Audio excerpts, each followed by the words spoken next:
It was a humid July morning in Detroit, Michigan, 2024, and the sun hung low over the city, casting long shadows across the cracked sidewalks of the east side. 9-year-old Amara Jackson pedaled her rusty bike down Jefferson Avenue, her pigtails bouncing, her sneakers scuffing the pavement. Strapped in the bike's basket was Max, her 3-year-old golden retriever, his tongue lolling happily in the warm breeze. Amara's dark brown eyes sparkled with determination. She was on a mission, one she'd planned for weeks, with the kind of secrecy only a child could muster. Amara and her mom, Tasha, lived in a modest 2-bedroom apartment above a laundromat, the kind of place where the air always smelled faintly of detergent and hope. Tasha worked double shifts at a nearby hospital as a nurse, leaving Amara to fend for herself after school. Max had been her shadow since her dad, a mechanic, walked out 3 years ago, leaving behind a toolbox and a stack of unpaid bills. The dog wasn't just a pet. He was her protector, her confidant, and as of late, her partner in a plan she hoped would save their family. The trouble started 2 months ago when Mr. Hargrove, their landlord, began harassing Tasha for late rent.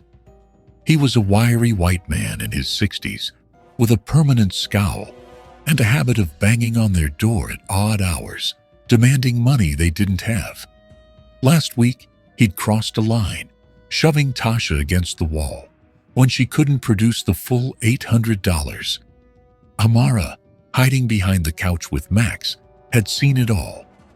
Her mom's terrified face, Hargrove's clenched fist, and the way Max growled low, ready to pounce. But Tasha had held him back, whispering, "No, Max, not now." That night, Amara hatched her plan. She'd overheard her mom talking to a lawyer friend about eviction notices and tenant rights, but they needed evidence, proof of Hargrove's threats. Amara, small but fierce, decided Max could help. She spent days teaching him a secret signal, a sharp whistle followed by 2 pats on his head.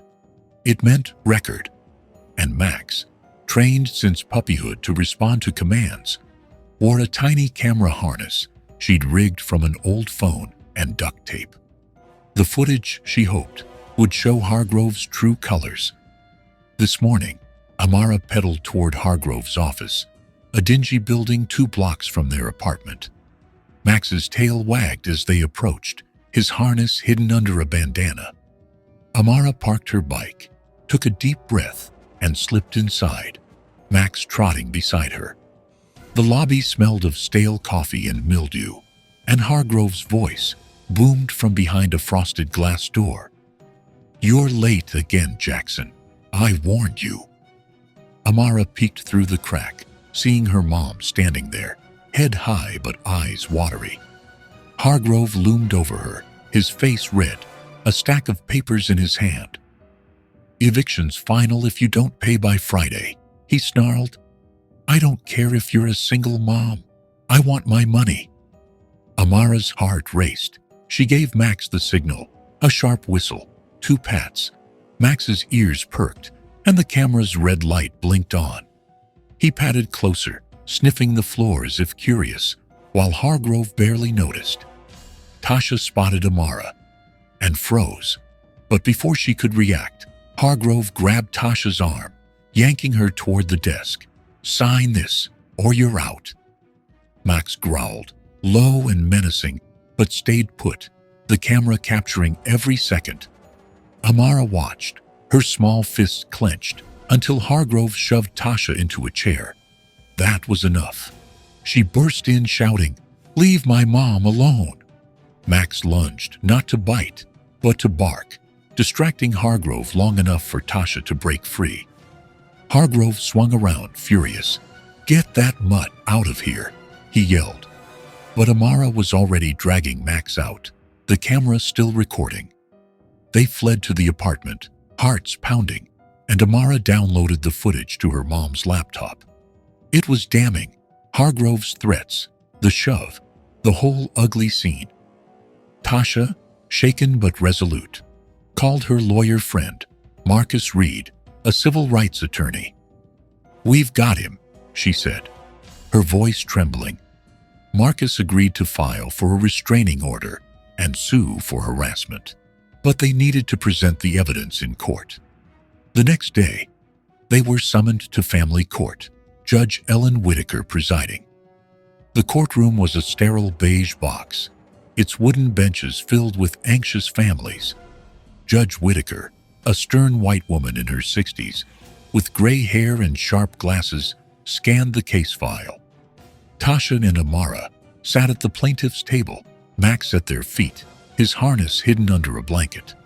Marcus laid out the story: harassment, threats, and now, this video. "Your Honor," he said, "this footage proves Mr. Hargrove's pattern of intimidation. We seek an injunction and damages." Hargrove, smug in a cheap suit, smirked. "It's their word against mine," he sneered. "That dog's a prop." Judge Whitaker frowned, skeptical. "Evidence, Mr. Reed? Let's see it." Marcus cued the video on a laptop, the screen projecting onto a wall. The courtroom hushed as Hargrove's voice boomed, his face contorted in rage, Tasha's fear palpable. But then came the moment that shocked everyone. Near the end, Amara's whistle and pats were audible, and Max's camera tilted, capturing Hargrove's final shove in crystal clear detail. The judge's eyes widened behind her glasses. "Who operated that camera?" she demanded. Amara stood, tiny but fierce, her pigtails swaying. "I did, Your Honor. Max is my dog. I taught him the signal to record because Mr. Hargrove was hurting my mom. I had to protect her."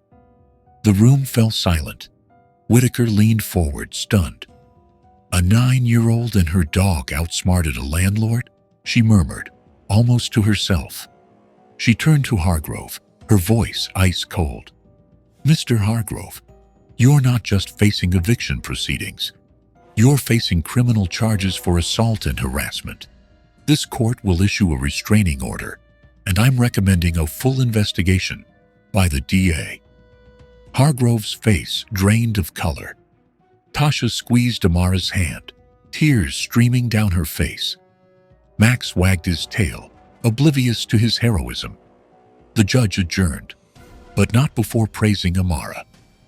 "Young lady, you've shown more courage than most adults I see here. This court thanks you and your dog." News of the case spread like wildfire. Local stations picked it up, dubbing Amara the whistleblower girl, and national outlets ran features on her ingenuity. Social media exploded, with hashtag Justice for Tasha and hashtag Dog Hero Max. Hargrove's rental empire, already shaky, crumbled as tenants filed their own lawsuits, armed with similar stories. Within weeks, he lost his properties to foreclosure, his reputation in tatters. For Amara and Tasha, life changed. A GoFundMe raised $50,000 for rent and bills, and Marcus took their case pro bono, winning a settlement that secured their future. Max became a local celebrity, invited to schools to teach kids about bravery.